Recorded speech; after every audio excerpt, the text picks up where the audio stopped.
I'll be back tomorrow. Get the hot water ready in the bath.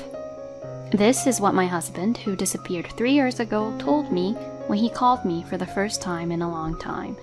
Without warning, he left me the divorce papers and disappeared with his mistress. How much do you think I was hurt that day 3 years ago? I can't believe the nerve of my husband to contact me with impunity. But I am different from that time. I get it. Stifling my anger, I calmly replied and hung up the phone. I can't wait to see what my husband will look like when he gets home. I hope he'll feel the same way I did then. Suck it up. I am Mary, 30 years old, and I have an office job. I met my husband Dean through a social networking site. It all started when I found out on there that Dean was hosting a meetup for fans of my favorite band, and I contacted him. The band was not that famous, and all the people around me had never even heard of them. I had always attended gigs alone and had been looking for someone to talk to. The place where the meetup was to be held was close to my house, so I contacted him on the spur of the moment. Dean returned my message very politely and even gave me directions to the location of the meetup. Dean, the moderator on the day of the meetup, was attentive to all participants and kept the place lively. I was also nervous to attend the event, but thanks to Dean, I was able to enjoy talking with many people. I parted ways at the station with the people I met that day, and we are still good friends. But at the time, Dean and I were the only ones who took the same direction of the train. As we talked, it became clear that Dean was the same age as me, and we had a lot in common. Not only in terms of bands we liked, but also in terms of the music and radio we usually listened to, and the conversation became quite lively. I had never met anyone with such good taste, and I think I was already in love with Dean from this point on. We agreed to meet at the next gig, and I got off the train first as we arrived at the nearest station. I went home and messaged Dean to thank him, and he politely replied again.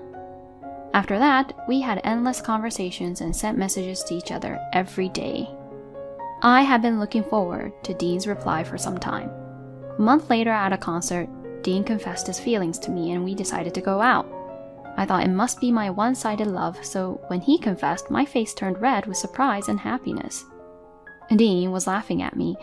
Every day that I was dating Dean was nothing but happiness. Dean is a very considerate person who would never say anything that would hurt me.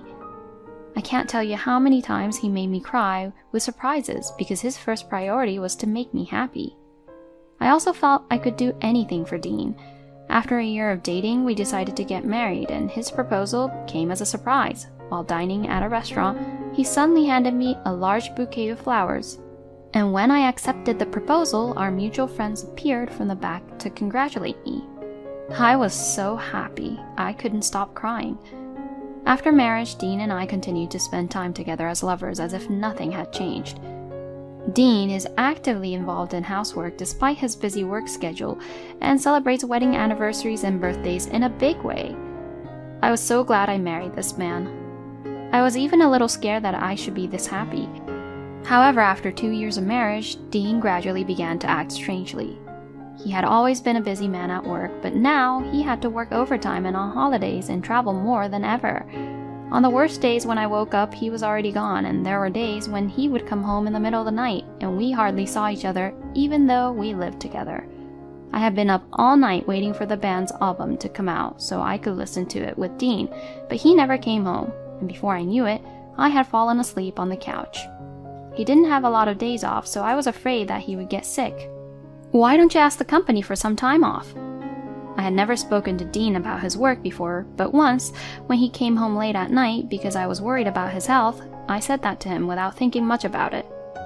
A woman like you shouldn't talk when it comes to my job. The words that came back from Dean were quite cold. This was the first time Dean had ever spoken to me so coldly. Is he too busy at work and stressed out? Dean has since become a different person. Why didn't you have breakfast ready? I once woke up one day to Dean's voice.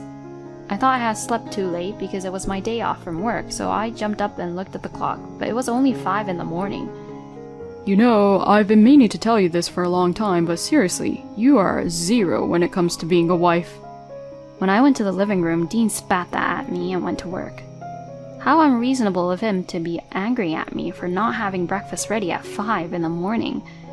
More importantly, I had never dreamed that Dean had thought of such a thing. I also work, and certainly the housework will not be perfect. I was so shocked that I spaced out for a while. Maybe I shouldn't be so busy at work. I knew I would have to work harder than ever at housework and wait for Dean to settle down at work until he was as good as he was when we first got married. I am sure that one day he will return to his former gentle self.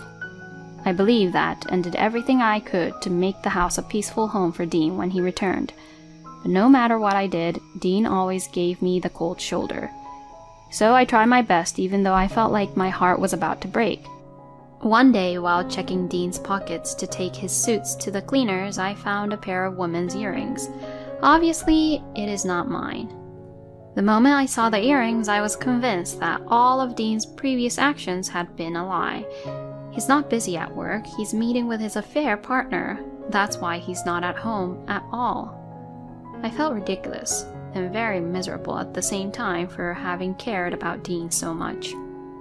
I stayed up that day waiting for Dean to come home. When Dean came home in the morning, I confronted him with the earrings. "Whose earrings are these? It was in your suit pocket." It is not good to get angry from the beginning and start fighting, so I asked in a calm tone of voice, wanting to discuss the matter properly. Maybe I was thinking too well that Dean would panic and apologize. Oh, it's my girlfriend's earrings. Thank you.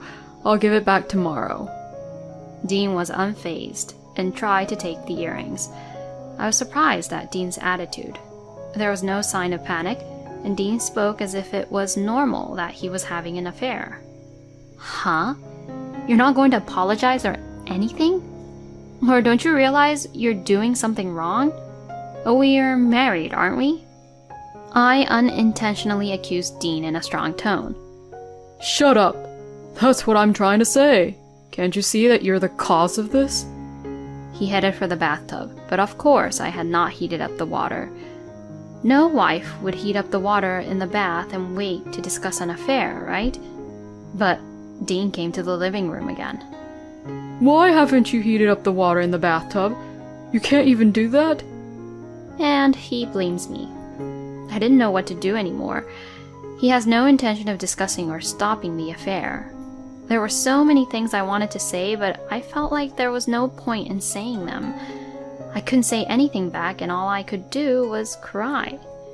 I decided to go to my bedroom in silence, crying on my bed, and without me falling asleep, morning came. Dean did not come into the bedroom that night. When I left the bedroom, Dean was already gone in the house. Did he leave in anger?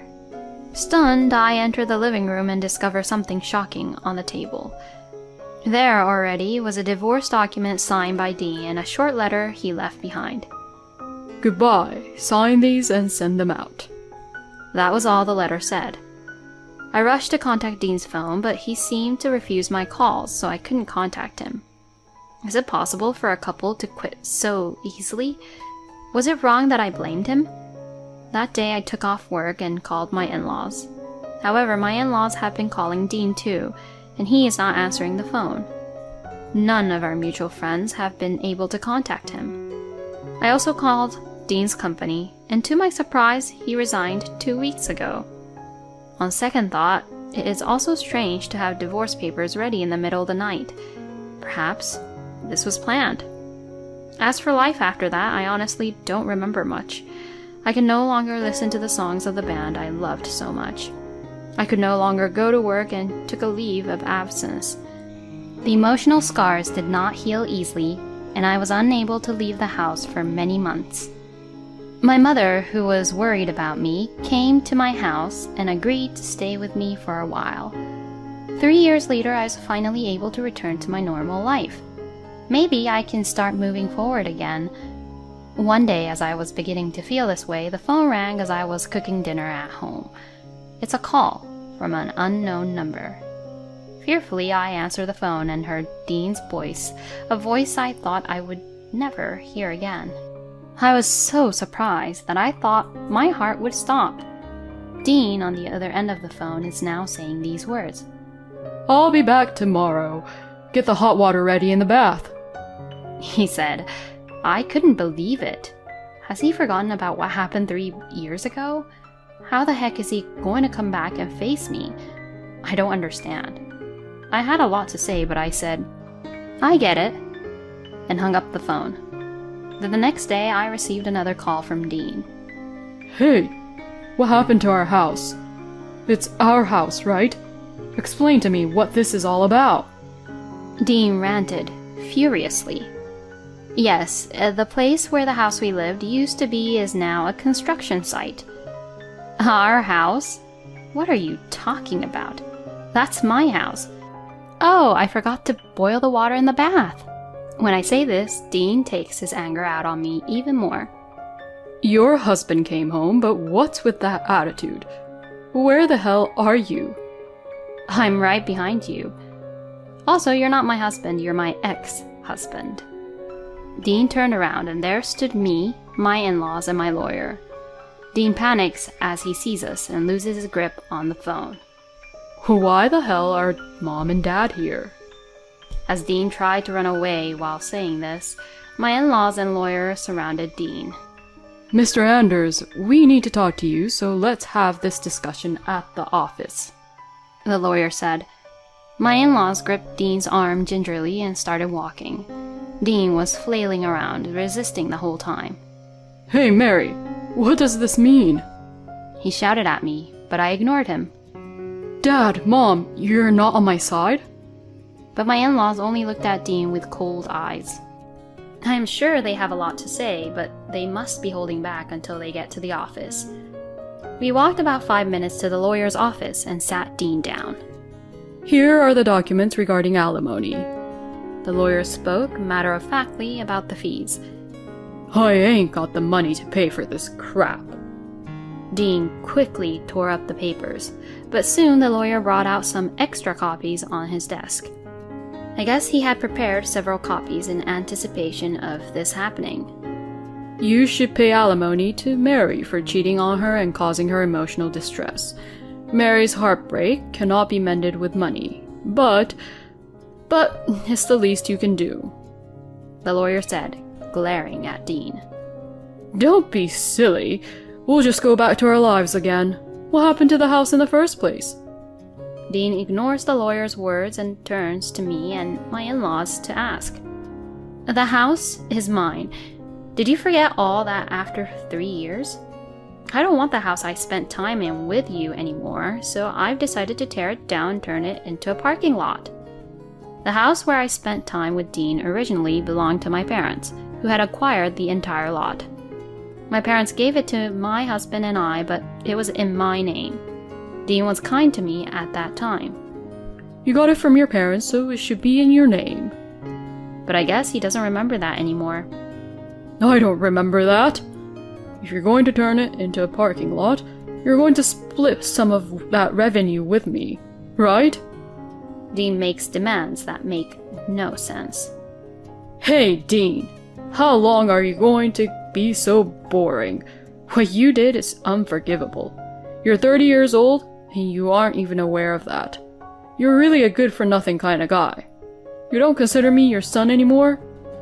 All you can do is pay the alimony, right?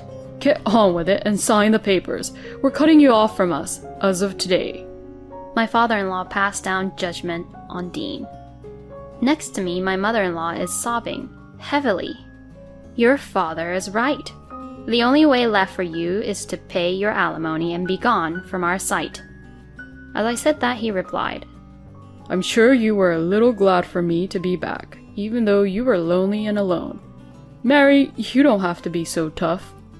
Dean said with sarcasm, but I laughed. Huh? No one here is lonely or happy at all. I never wanted to see your face again for the rest of my life. I'd be glad if I could get you to pay me alimony, though, I said, and now Dean was crying. Don't say that. Mary, I'm sorry. Let's start over again, he said. I was dismayed to see Dean. Don't be silly. There's no way I'm going to start over. Back then, you served me those divorce papers right then and there. And besides, I'm already remarried. As I say that, I'm her husband, Jude. My lawyer introduced himself. When Dean disappeared, I was too depressed to do anything. It was the friends I met at the meetup where I met Dean who helped me at that time. They came to my house every day and listened to me. One of them introduced me to Jude, my lawyer, and now husband. With Jude, we discussed with our friends whether we should try to locate Dean. Jude advised me that if I wanted a divorce or wanted to file for alimony, then we should look for Dean. I didn't want to start over again, and I didn't want to see his face. We agreed that if he showed up someday, we would charge him a huge fee. It was also Jude who advised me to turn the house I lived in with Dean into a parking lot. Jude advised me as a lawyer, but also provided emotional support. After several meals with friends, he and I became friends and decided to go out with each other. And we just got married a few months ago. Huh? Remarried? So what am I supposed to do? Dean started ranting like a child. I don't know. You brought this upon yourself. Why don't you just sign the papers and go to your beloved mistress? I said, and Dean threw his hands up in defeat and signed the document begrudgingly. Come on, can we please just split it up? Dean looked at me, his voice strained. No one is going to do you any favors, right? Make sure you pay her on time. Before I could answer, my father-in-law threatened Dean, and Dean took his bag and ran from the office as if to escape. After Dean was gone, my in-laws bowed deeply and apologized.